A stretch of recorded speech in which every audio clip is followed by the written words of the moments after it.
आप सभी का हमारे YouTube चैनल ए विलेज टीचर पर बहुत बहुत स्वागत है। और मैं हूँ यश त्रिपाठी, आपका विलेज टीचर, जो आपकी अंग्रेजी सीखने की राह में एक मजबूत चैनल के साथ हर पल आपके साथ में खड़ा हूँ। केवल ज़रूरत इस चीज़ की है कि चैनल पर उपलब्ध सारे वीडियोस को आप गहराइयों तक देखें, स्वतः समझ में आ जाएगा कि चैनल कितना उपयोगी है।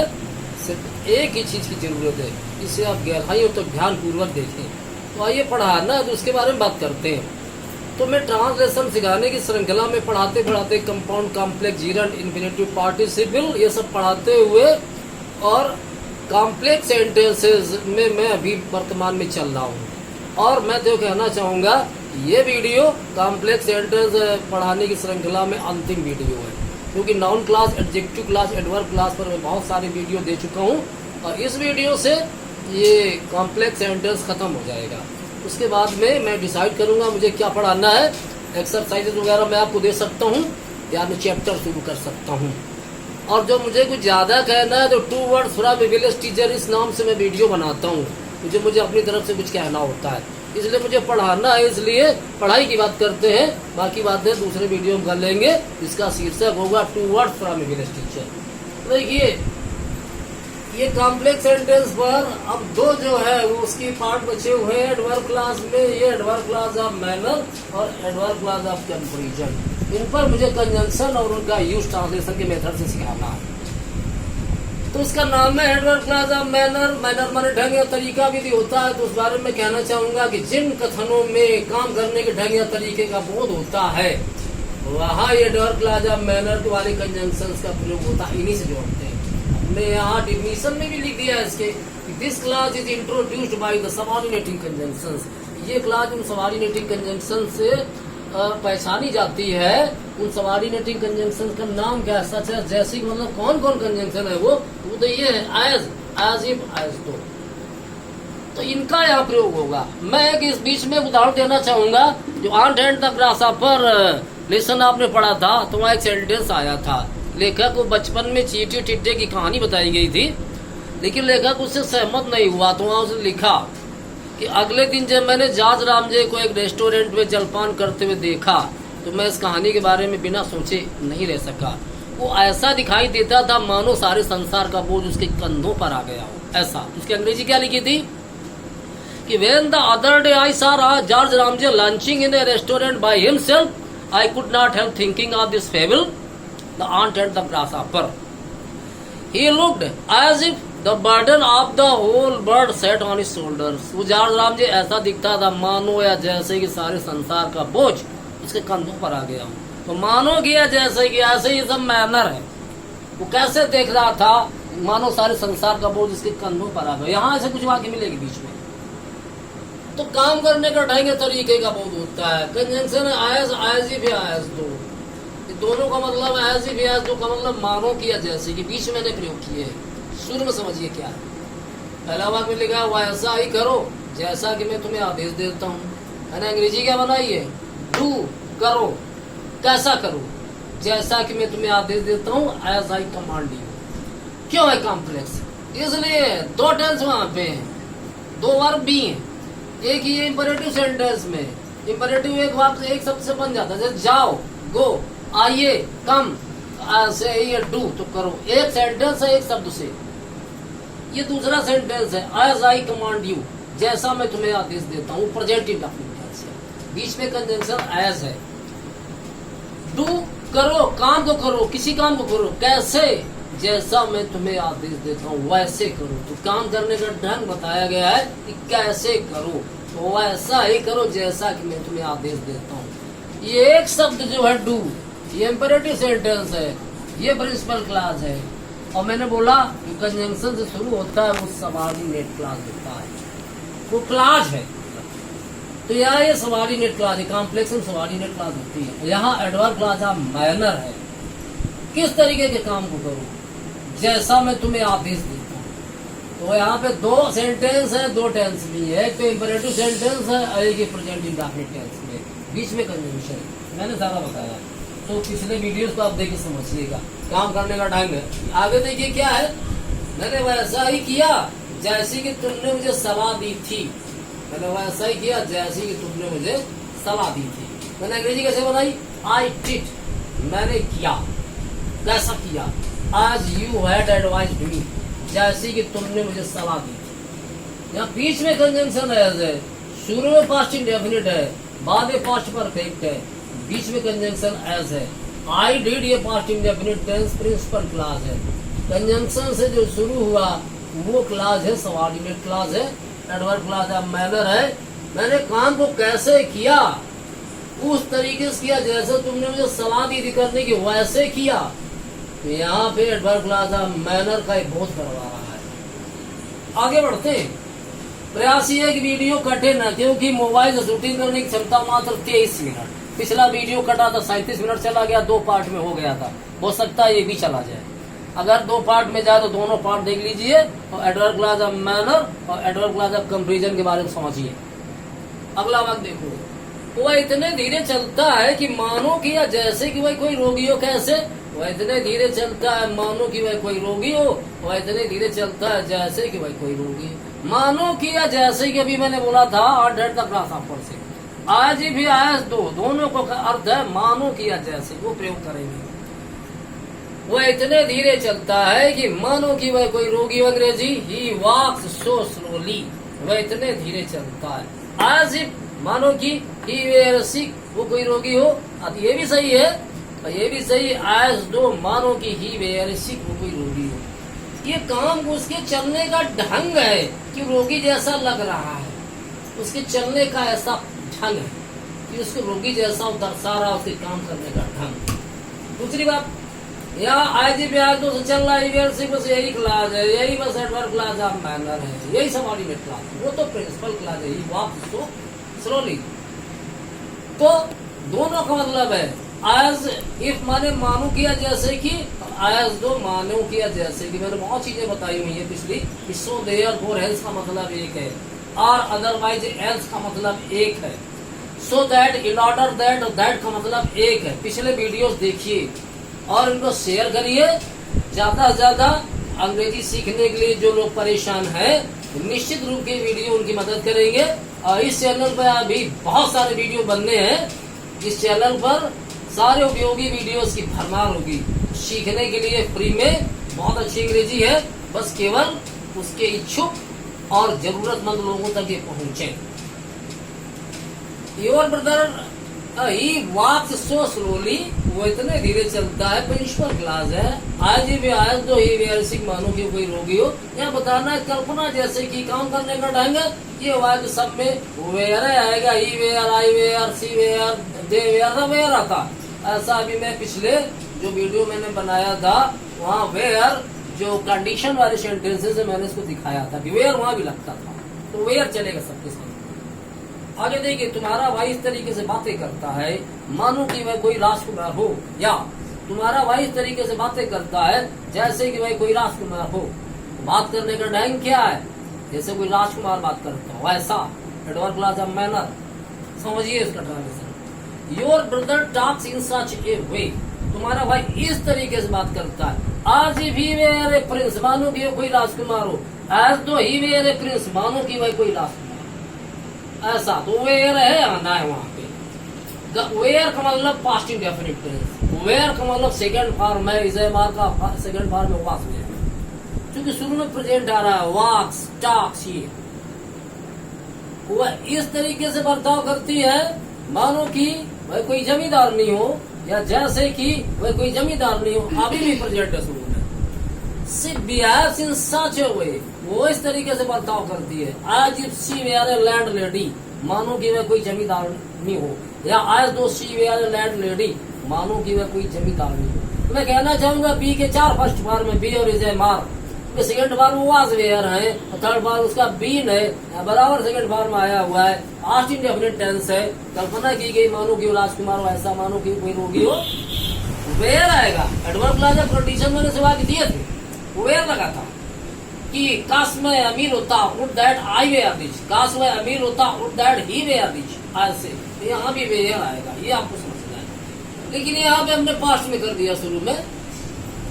वो इतने सुंदर कपड़े पहनती थी मानो कि वह एक बहुत अमीर घर की हो, या जैसे कि वह एक बहुत अमीर घर की हो, ऐसा।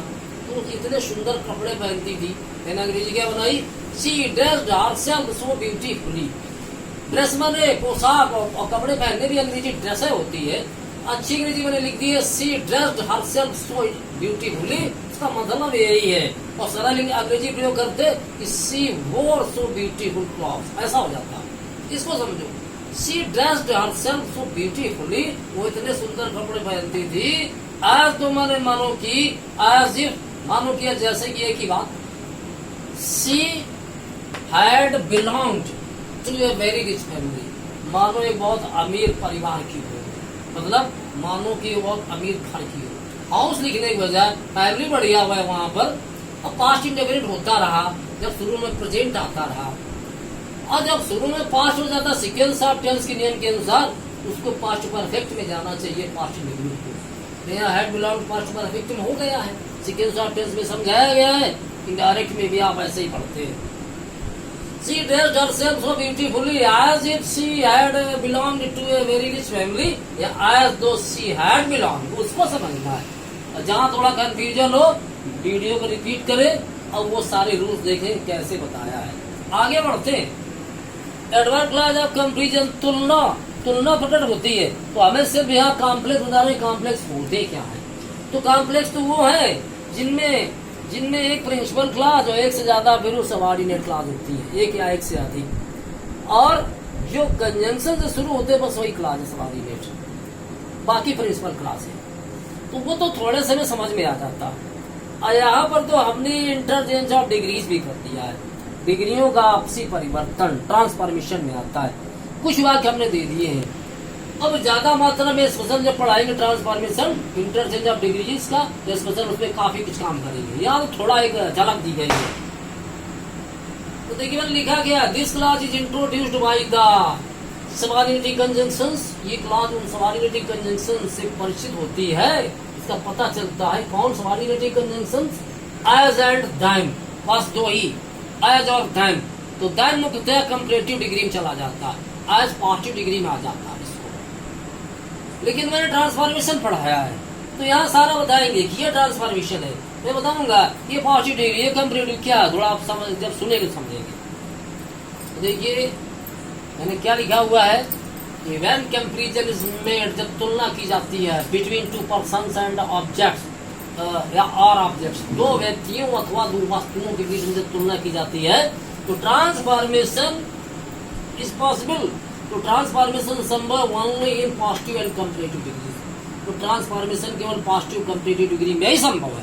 जब दो चीजों के बीच में, दो व्यक्तियों के बीच में तुलना होगी, तो दो ही डिग्रियों में ट्रांसफॉर्मेशन हो सकता है, पॉजिटिव डिग्री और कंपैरेटिव डिग्री। या वाक्य देखिए, रेखा उतनी ही लंबी है जितनी की मीरा, अंग्रेजी के बनाई, Rekha is as tall as Meera. Positive degree क्यों है, टाल आया है, टाल पॉजिटिव डिग्री में होता है, लंबी, एडजेक्टिव लंबी, अंग्रेजी में टाल। Positive degree affirmative sentence, not वगैरह कुछ नहीं आया, अफर्मेटिव पॉजिटिव डिग्री है। ये कॉम्प्लेक्स क्यों है, कॉम्प्लेक्स में दो वर्ब होनी चाहिए, दो टेंस दिखे, तो एक ही है, रेखा इज, बस दूसरा नहीं। तो बताएंगे एक छिपा है वहां बाद में, कैसे, रेखा इज एज टॉल, रेखा उतनी ही लंबी है, एज मीरा इज, जितनी की मीरा लंबी है, एज मीरा इज टॉल। तो वहां छुपा हुआ है, वो लिख भी सकते हैं एज मीरा इज, ना लिखे, ज्यादातर वो वर्ब बात की लिखते नहीं, लेकिन वहाँ छुपा है दूसरा वर्ब यहाँ छुपा हुआ है। तो दो वर्ब तो है, तो कॉम्प्लेक्स तो है ही है। वो एज से जो चल रहा है यहाँ, ये एज, बाद वाला एज, बस ये सबऑर्डिनेट क्लास है। अब Rekha is as tall principal clause है, लेकिन बाद वाला एज मीरा इज, बस वही एज मीरा इज, वो बाद वाला सबऑर्डिनेट क्लास है। इसको ट्रांसफॉर्मेशन कैसे किया है, मीरा रेखा से ज्यादा लंबी, दोनों वाक्यों को देखो, मतलब एक ही है, रेखा उतनी ही लंबी है जितनी की मीरा। तो मीरा रेखा से ज्यादा लंबी नहीं, तो बात वही हो गई। अब इसका ज्यादा वर्णन तो हम उसमें इंटरचेंज ऑफ डिग्रीज का चैप्टर जब ट्रांसफॉर्मेशन नहीं पढ़ा, अभी तो कॉम्प्लेक्स सेंटेंस का ट्रांसलेशन पढ़ा रहा हूँ, इसलिए बहुत ज्यादा यहाँ नहीं बोल सकते, क्योंकि वीडियोस में कई एक इसी में कटेंगे, समझना है। तो अंग्रेजी समझो, मीरा रेखा से ज्यादा लंबी नहीं है, Meera is not taller than Rekha, ऐसे बना दिया। तो यहाँ भी एक वर्ब आ रही है, एक बाद में छुपी हुई है, Meera is not taller, Meera ज्यादा लंबी नहीं है, देन रेखा इज, जितनी की रेखा है उससे मीरा ज्यादा लंबी नहीं है। तो देन कंजंक्शन शुरू है, बस यही सबऑर्डिनेट क्लास है, ये तुलना हो रही है, ये एडवर्ब क्लास ऑफ कंपैरिजन में सबऑर्डिनेट क्लास है, देन कंजंक्शन लगा हुआ है। कॉम्प्लेक्स सेंटेंस में सबऑर्डिनेट क्लास है, शुरू वाला प्रिंसिपल क्लास है, एक वर्ब वहां छुपी हुई है। तो ये कंपैरेटिव डिग्री है नेगेटिव सेंटेंस में, तो नॉट आया हुआ है, तो करते तो यही ट्रांसफॉर्मेशन में कि पॉजिटिव डिग्री में नॉट अगर नहीं है तो कंपैरेटिव मतलब नॉट लगा दो, और पॉजिटिव डिग्री में नॉट अगर लगा है तो कंपैरेटिव नॉट हटा दो, यही होता रहेगा। कंपैरेटिव से पॉजिटिव बनाओ, पॉजिटिव से कंपैरेटिव बनाओ, देख के उनको उल्टा सीधा दोहराते रहिए। आगे बढ़ते, रेखा उतनी लंबी नहीं जितनी की मीरा, वहाँ रेखा उतनी लंबी है, यहाँ क्या बोला, रेखा उतनी लंबी नहीं जितनी की मीरा। अंग्रेजी, Rekha is not so tall as Meera is, वहाँ भी छुपा हुआ है, ये प्रिंसिपल क्लास है, वो सबऑर्डिनेट क्लास है, तुलना हो रही है, एडवर्ब क्लास ऑफ कंपैरिजन का कंजंक्शन है एज। रेखा उतनी लंबी नहीं जितनी की Meera, Rekha is not so tall as Meera is, वहाँ छुपा हुआ है, इसीलिए कॉम्प्लेक्स है, दो तो वर्ब वहाँ है ही है। ये पॉजिटिव डिग्री में नेगेटिव सेंटेंस नॉट से बना है, कंपैरेटिव मतलब कि नॉट हटेगा उसका।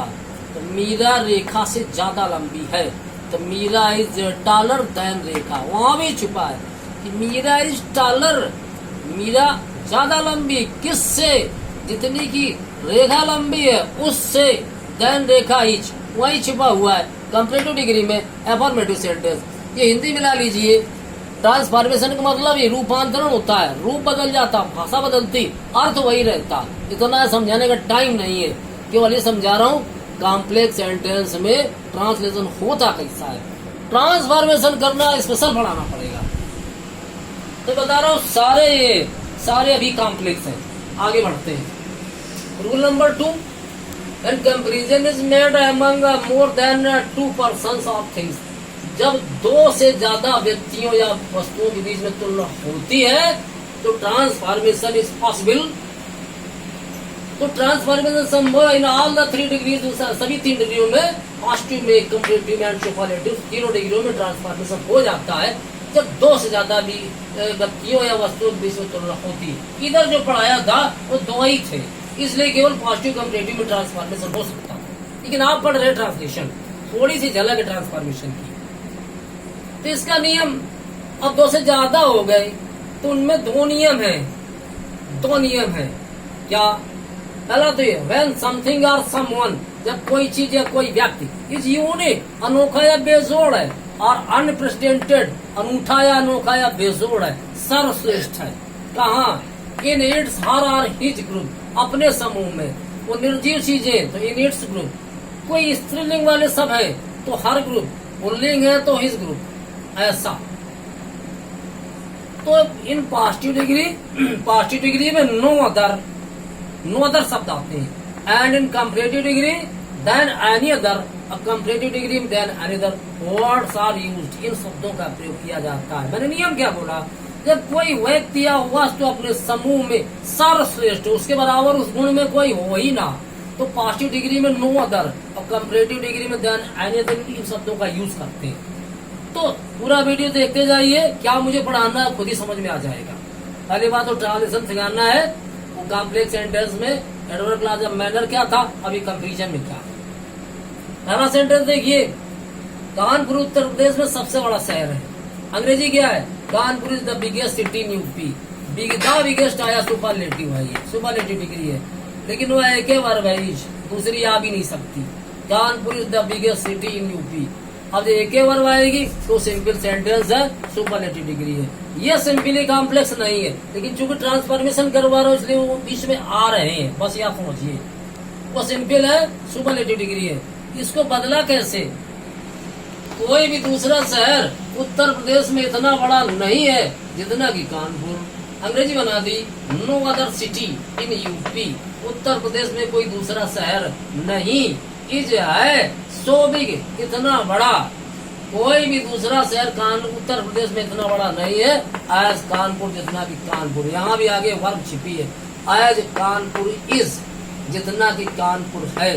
एज कानपुर इज बिग, जितना कि कानपुर बड़ा है, लेकिन शॉर्ट में लिखा है। ये कॉम्प्लेक्स है, ऊपर वाला कॉम्प्लेक्स नहीं हो सकता, वो है ही नहीं, वो सिंपल है। एक ही बार मुँह रह पाएगी, दूसरी जुड़ भी नहीं पाएगी। कानपुर उत्तर प्रदेश में सबसे बड़ा शहर है, उसके बराबर कोई है ही नहीं, तो इसका भी मतलब तो वही है कि कोई भी दूसरा शहर उत्तर प्रदेश में इतना बड़ा नहीं जितना कि कानपुर। तो मतलब तो वही रहा कि कानपुर सबसे बड़ा है। ट्रांसफॉर्मेशन भी हो रहा है, आप कॉम्प्लेक्स भी समझ रहे हैं, कॉम्प्लेक्स सिंपल में डिफरेंस का वो भी समझ रहे हैं, और वो एडवर्ब क्लॉज ऑफ कंपैरिजन के कंजंक्शन भी देख रहे हैं कि no other city in UP is so big as Kanpur. तो वो जो क्लास शुरू हो रही सबॉर्डिनेट क्लास, वो तो एज से चल रही है, ये प्रिंसिपल क्लास में शो आया हुआ है। अगर ये नेगेटिव नो वगैरह ना है तो एज चलता है। पिछले हमें समझाना है, यहाँ छुपा हुआ है इज, दो टेंस है, no other city in UP is so big, इस यहाँ भी आया एज कानपुर इज, वहां छुपा हुआ है ऐसा। ये पॉजिटिव डिग्री है लेकिन कॉम्प्लेक्स सेंटेंस है, तो सुपरलेटिव डिग्री थी लेकिन सिंपल सेंटेंस था। और एक तरीका और उसका, क्योंकि पॉजिटिव, कंपैरेटिव, सुपरलेटिव तीन में ट्रांसफॉर्मेशन संभव है जब दो से ज्यादा व्यक्ति या वस्तुएं हो जाएंगी, इनमें तुलना होगी। तीसरा ये कंपैरेटिव, कानपुर उत्तर प्रदेश में किसी भी दूसरे शहर से ज्यादा बड़ा है। अर्थ तो एक ही, कानपुर उत्तर प्रदेश में सबसे बड़ा शहर एक बात, कोई भी दूसरा शहर उत्तर प्रदेश में इतना बड़ा नहीं जितना कि कानपुर दूसरी बात, और कानपुर उत्तर प्रदेश में किसी भी दूसरे शहर से, कोई भी दूसरे शहर से वो ज्यादा बड़ा है कानपुर, मतलब सबसे बड़ा है। तो ट्रांसफॉर्मेशन पॉजिटिव, कंपैरेटिव और सुपरलेटिव का है ट्रांसफॉर्मेशन, लेकिन वह कॉम्प्लेक्स है। ये जो पॉजिटिव डिग्री बना है ये कॉम्प्लेक्स है, और जो ये कंपैरेटिव डिग्री बनेगा वो कॉम्प्लेक्स सेंटेंस है, और सुपरलेटिव वाला सिंपल है।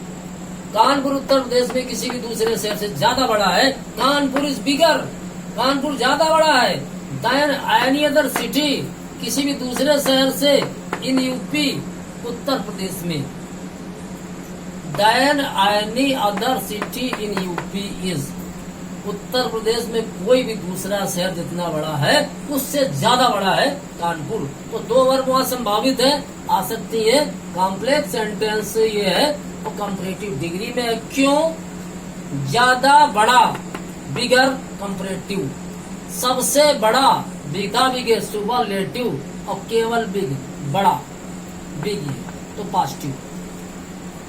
कोई व्यक्ति या वस्तु अपने समूह में सर्वश्रेष्ठ हो तो कंपैरेटिव डिग्री में देन एनी अदर, और पॉजिटिव डिग्री में नो अदर। अभी जब हमें ट्रांसफॉर्मेशन पढ़ाना है इस पे हम बहुत कुछ मेहनत करेंगे। याद हमें केवल वो बस कॉम्प्लेक्स सेंटेंस है कि एडवर्ब क्लॉज ऑफ कंपैरिजन में कैसे बनते, क्या कंजंक्शन, वो केवल बताना था। आगे दूसरा नियम समझिए, व्हेन समथिंग और समवन, जब कोई चीज या कोई व्यक्ति is superior to most other, वो ज्यादातर से श्रेष्ठ होता है। सुपीरियर के बाद में टू प्रीपोजिशन